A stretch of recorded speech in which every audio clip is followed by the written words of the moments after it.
Hello everyone, Gears here, and welcome back to another episode. So, last episode we went and started work on this inn, and we got the interior all done, but we didn't finish this back section right here. So that's going to be the plan for the episode today. We're going to do the details for the deck here, and then we're going to be adding some custom trees, some gardens along the side here, and yeah, just the other details.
So here we are back with the completed balcony patio area. So it's a pretty simple design that I've done here.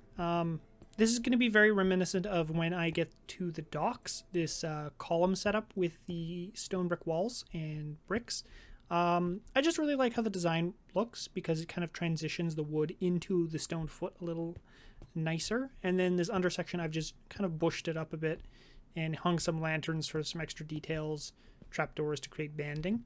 So if I just ender pearl up here, we'll take a look at the upper area here. So again, we're continuing more of the same kind of tables and chairs, but this time out of spruce to differentiate with the oak flooring here. We got a little sitting area here. This was made with banners tucked underneath here, so only the top half is showing, and then you can put a stair on top and it creates little pillows for your seating area. And then the top section is my standard oak trapdoor with just some bushes and snow on top to make it look slightly more interesting. So next what we're going to go into here is doing the detailing. And as I spoke before, we're going to show you how to do a custom tree. So there's two kind of basic custom trees I do in this area. There's a standard kind of generic pine tree based off of the Minecraft spruce trees. And then there's a custom one that I do out of a variety of blocks that's supposed to be reminiscent of a white cedar. So for those ones, we'll do that first. Just notice I am missing some items here. I'll also be needing some spruce trapdoors. Or not spruce trapdoors, spruce fence posts. So there we go. Just because it looks kind of like branches. So what we're going to do is we're going to use the achacha wood here, and I'm just going to quickly convert this into the bark log because we don't want any of that ugly orange showing. So I'm going to place it, I think, if I just expand this out slightly, place it right here. There we go. So we'll be putting the main trunk right there. So for these trees, I like them to be very small and kind of manicured looking. So we're just going to go up 1, 2, 3, 4. We'll go 5 high here. And then I want to go up 2 with birch leaves.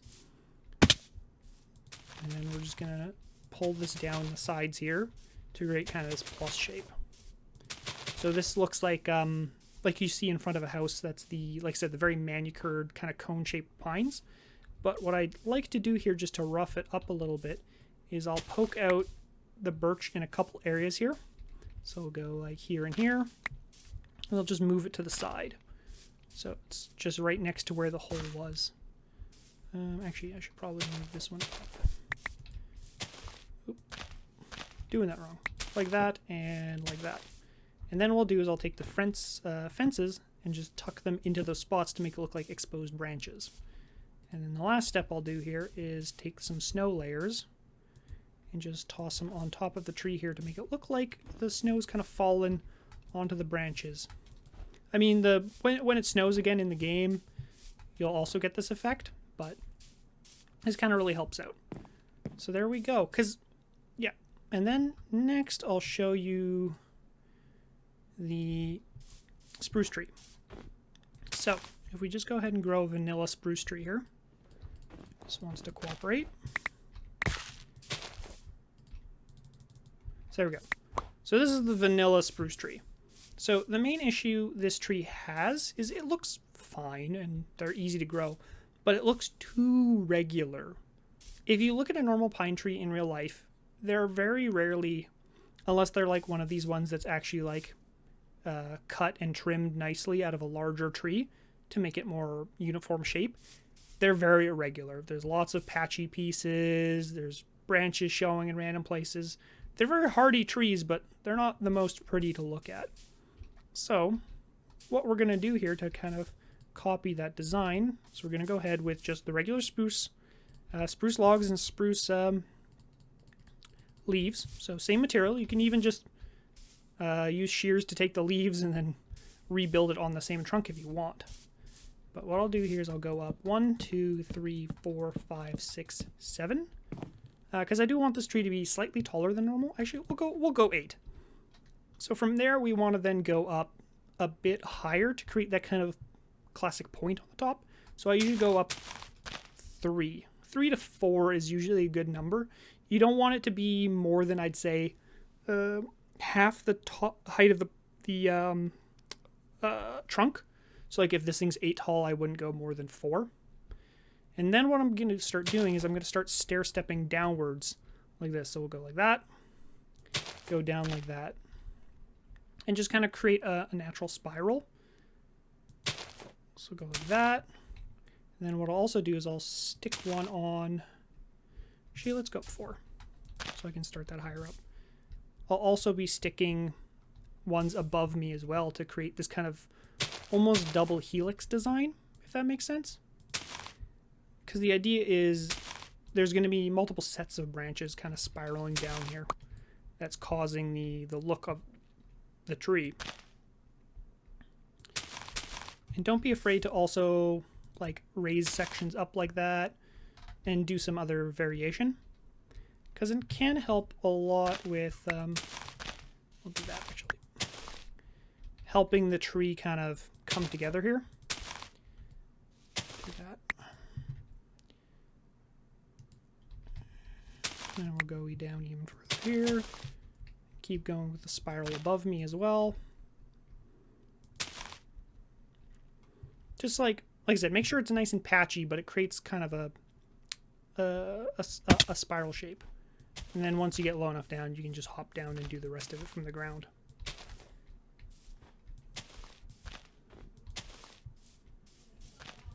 Okay, so when we step back and look at this, it'll look very bad. I won't beat around the bush. This doesn't look good. But this is just the basic framework that you're going to be building the rest of the leaves on. So from here, what we're going to do is we're going to look at where our spiral sits, and then we'll be refining the shape slightly and then stretching it out to look more cone-shaped. So we can see that we have this patchy spot here underneath that where this spiral ends, and then we have another kind of spot down here where this one ends. So this is where we're going to want to go in with our spruce fences. So we can tuck those in like there. Oop, not there. Right there, attached to the trunk in certain areas, and this is going to represent kind of where you get those branches on the spruce tree that'll hang out a little further and irregularly. So we're just going to go and tuck a couple of fences in here like this. Well, actually, try to keep those on separate levels so you don't end up with like a solid band. You again, you want this to look patchy and irregular. You don't want it to look like it's a uniform tree. So from these fence posts, then what we're going to be doing is we're going to be adding more leaves to them. And it creates the visual effect of it looking like they're branches that are growing out of the tree in that kind of design. There we go. Expand this one out as well. And it also helps that these fence posts create additional body to the tree. So at this point as well, don't be afraid to refine the shape a little bit more. Like remove, like I did that lower area to make it kind of stand out more as different shapes, rather than looking like a single uniform shape. So yeah, like you want to kind of remove and add bushes in such a way to make it look like they're not in a solid block. And then there we go. See, now we have this cone shape, but unlike the vanilla tree, it looks way more realistic because it's not this uniform kind of almost popsicle shape. It's got a lot more character to it. And then the final thing that makes it pop here is if I, instead of using scaffold, we'll just use the balcony here. What's the point of a balcony that you're not going to be jumping off of? Don't do that. That's a bad idea. All right. So we're going to go ahead and do the same thing we did with the other tree and add some... going to need a scaffold anyway. And I can't place them on leaves. All right. We'll use leaves. Okay. Attempt number 2. This time properly. Going to use the vanilla scaffolding leaves. All right. There we go. Remove those 2 I just added so I don't mess with my shape. All right. So we can go ahead and hop to the top of the tree here, and we'll just work our way down in that same spiral, adding the snow.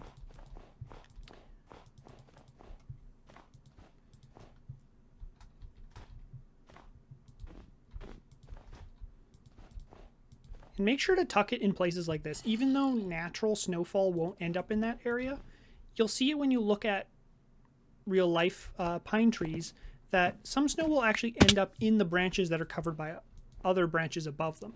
Just because like the way the snow blows or falls between the branches, that it'll create that kind of multi-layered effect. And it also really helps make the varying irregular nature of the tree pop, and really helps define the shape to the viewer. Like, I think snow is really the huge improvement of this over a standard pine tree you'll just find naturally generating. All right, so stand back. There we go. That's a handsome looking pine tree. Irregular and kind of messed up, but it looks great. So I'm gonna go ahead and add a couple more trees here. We're gonna probably put a matching one of these right here to help obscure these windows, almost as like a pseudo privacy hedge. I'll probably be moving this lamppost over to here to get it out of the way. And we'll be adding a couple more of those big pine trees in front, probably one right here, and a couple more over here, like maybe one here and one there to help, well, spruce up this side of the building. And then from there, we're going to start looking at adding gardens and other details. So I'll cut back to when I'm done that. Ta-da! And now we have trees. So I've tucked an additional one over here as well, just to help kind of frame this better. While it may seem a little weird that I'm blocking this balcony I spent so much effort building, I kind of really like how it looks with the 2 trees framed over here. And it kind of mimics the same kind of framing I have over here.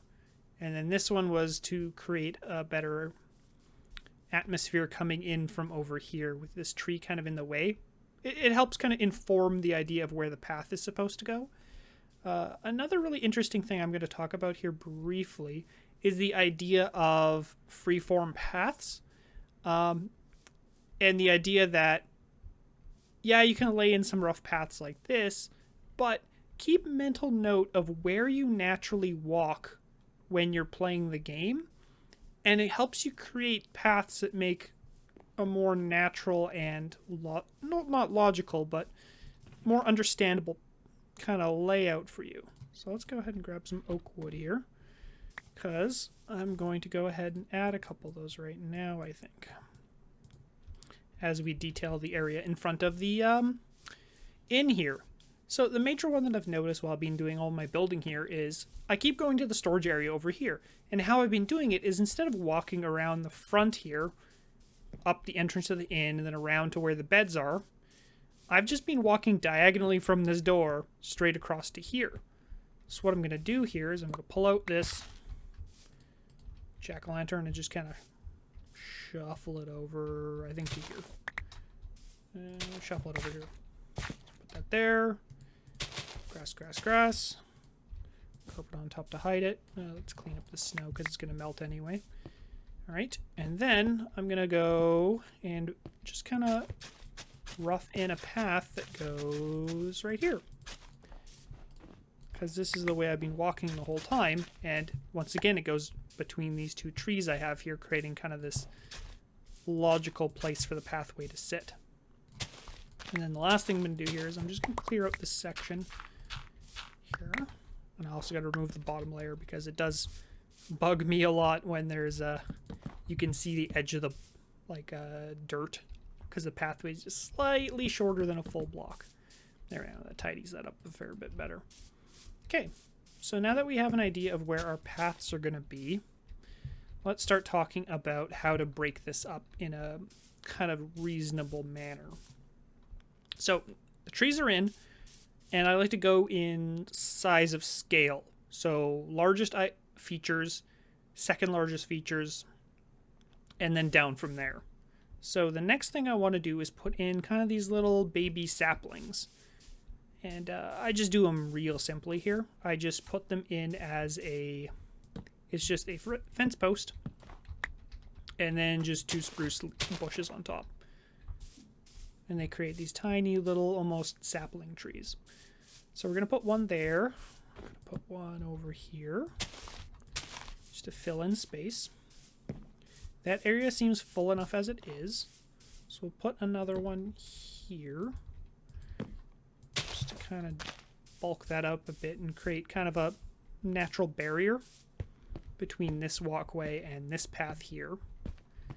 We're going to put one, because this is where the dock is going to be going this way, so I can't use any of this space. But I can put a little one right here. That, and over here where we have more trees, just going to stick a couple of these populating the area near the building here. Just because I don't want to fully block the side of the building here, but I also do want to create that kind of privacy curtain. Actually, what I'm going to do here, I think, tear that out. I'm going to put it over here instead, because I want this variance in height, because they're both the same size. Okay. So next thing I'm going to do here is I'm going to go ahead and add some natural patches of rock. So that's going to be using the mossy cobblestone and cobblestone, just to add texture differences now. So when I'm adding these, I want to also think about where they naturally would sit. So the logical place to start kind of a patch here is in front of the overhang here, because this is where the brickwork is. So it makes sense that some would be chipped off, or there'd be some gravel from the construction. Just kind of at the foot of the building here, incorporate a bit of the mossy cobblestone to regular cobblestone. Oop, that's a hoe. Well, we'll tuck one in here underneath the tree. And this section is pretty flush, but I'm just going to pretty it up a tiny bit here. Boom, boom. And then running along to the far side here. I'm going to add some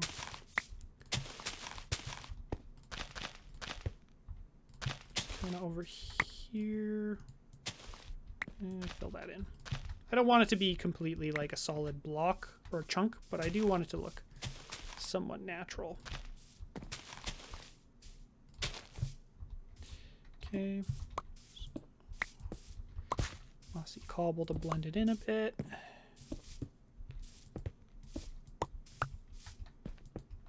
And then fill in the rest with regular cobble. So there we go. And then next what I'm going to do is to help add credence to the idea that these are stones. I'm going to take some stone buttons and also kind of scatter them around near where these rock patches are. And in this biome also they're going to add an additional kind of feature of not being able to have snow land on them. So it creates some grassy areas that are going to stay grassy.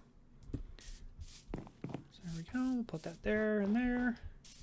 I believe I had some more stones over here. Scatter those around. Maybe put underneath the tree there just for fun. Put them there. Okay, so there we go. So now we got some rock patches in, and we got the basic layout. So the next order of business I'll go with is I'll just start spamming down some bone meal just to create some volume. And it won't go on any of the stone areas, which is good, and it won't go anywhere where there's a button. And I'll also be punching down any flowers I find, because I just don't want them clogging up any area anytime soon. Or currently, sorry, not anytime soon. Because I want to control what the color is going to look like. I don't want there just to be scattered color everywhere, which is really visually distracting. So go ahead here. Whoa, see what I mean? Like that's immediately catching your eye, all this yellow and red in here.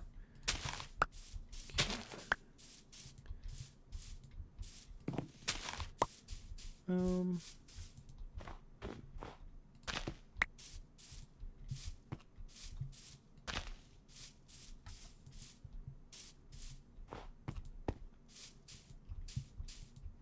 Okay, so now we got a lot of volume. So you can see there's a lot of sightline breaking. Oh, forgot this spot.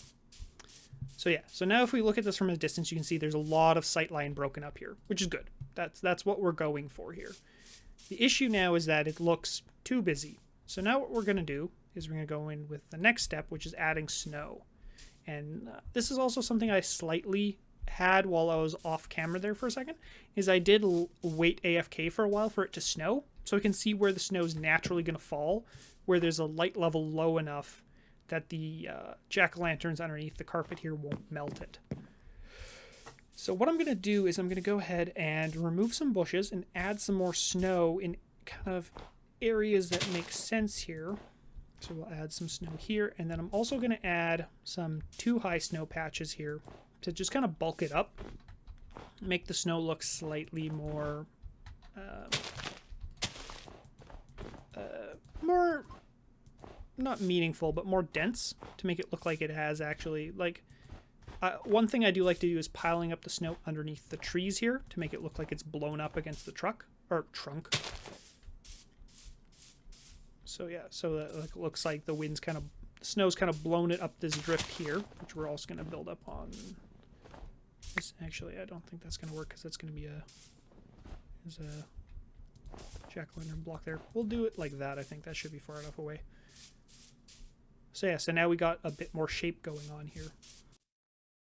All right, and then the last thing I'll do is I'll go ahead and grab my flower box here, and let's grab a couple pops of color.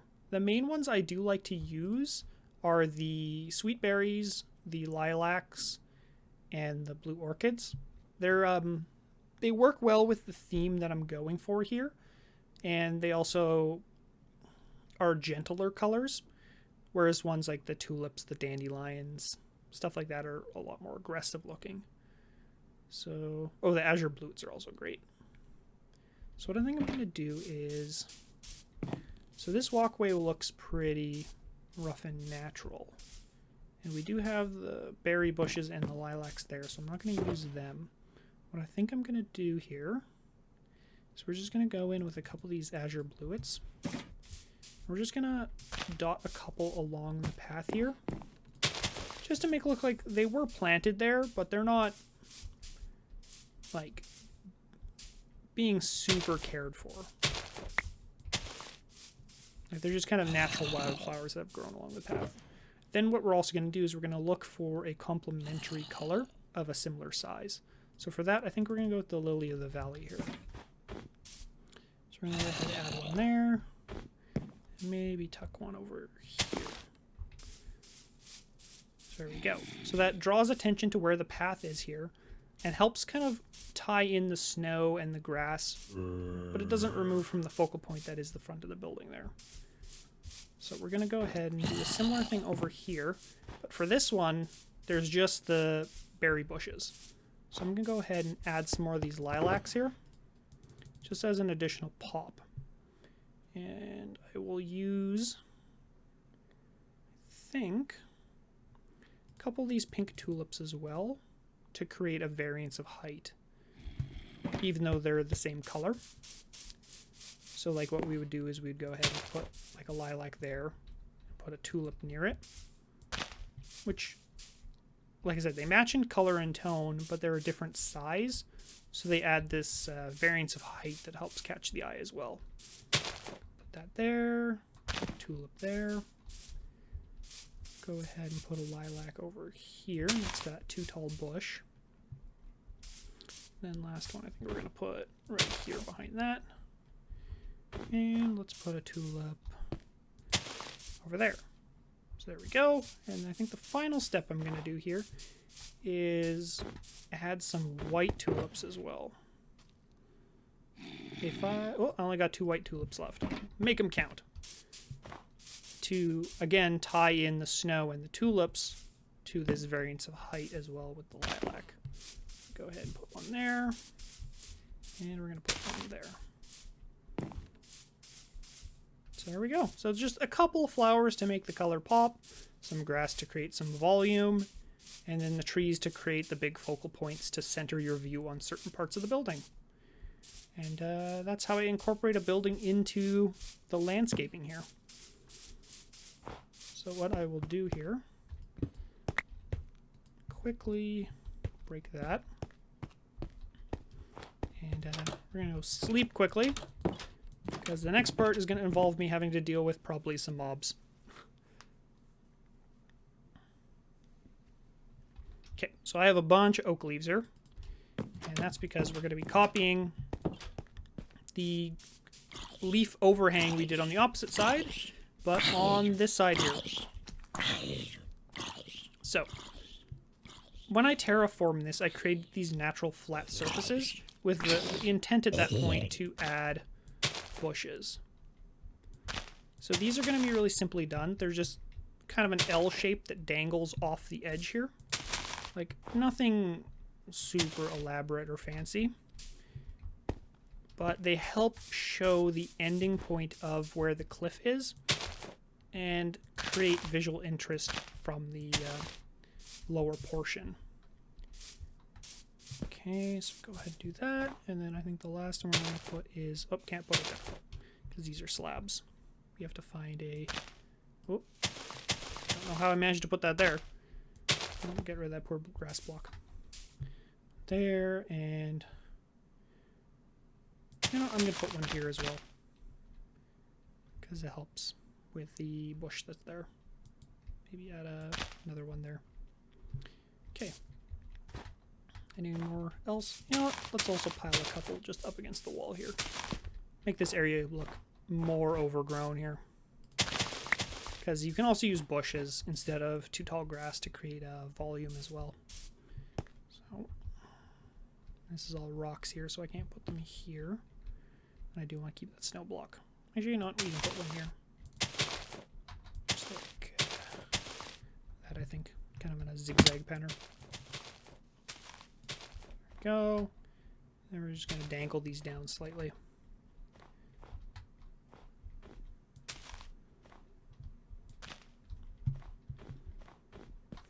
Not get attacked by all the mobs that were just down here.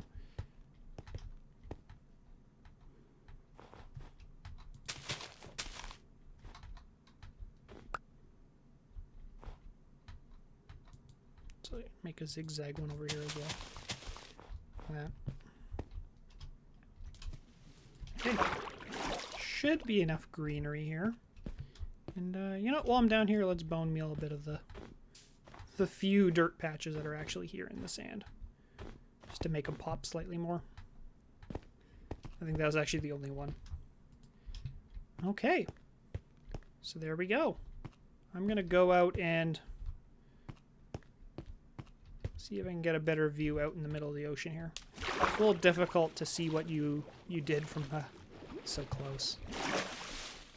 So there we go. So you can still see the building, but it blends it into the landscape way more, because we got the building, the trees blocking most of the view, and then we have a small bit of greenery, and then we have the rest of the bushes here now dangling down to create this into one cohesive kind of, not a gradient, but yeah. So there we go. Alright. Guess I gotta just pillar up over here. There we go. Great dirt pillars in the middle of the ocean.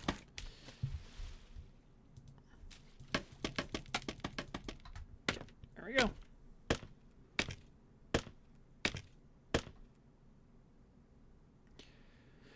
So there we go. That's like almost a third of this area fully completed. So I think that's where we're going to end the episode for today. Well, turn around so we can see it. In between episodes, what I'm going to do is I'm actually going to copy this terraforming style, and I'm just going to continue it along the entire rest of the island here. Because, realistically speaking, like I showed when I was building the trees, it's the same process over and over and over again. That's the life of custom trees. You'll get used to building them after you've done 20, 30, 40 of them. The issue I ran into is that you realize they look way better than vanilla trees, and then you can't incorporate vanilla trees. It's a curse, really. Anyway, I digress. So I'll get this area all prettied up, and next episode we're going to start working on the docks and some ships. And that'll be pretty much the end of the project here. So I hope you join me for that, and I'll see you guys in the next video.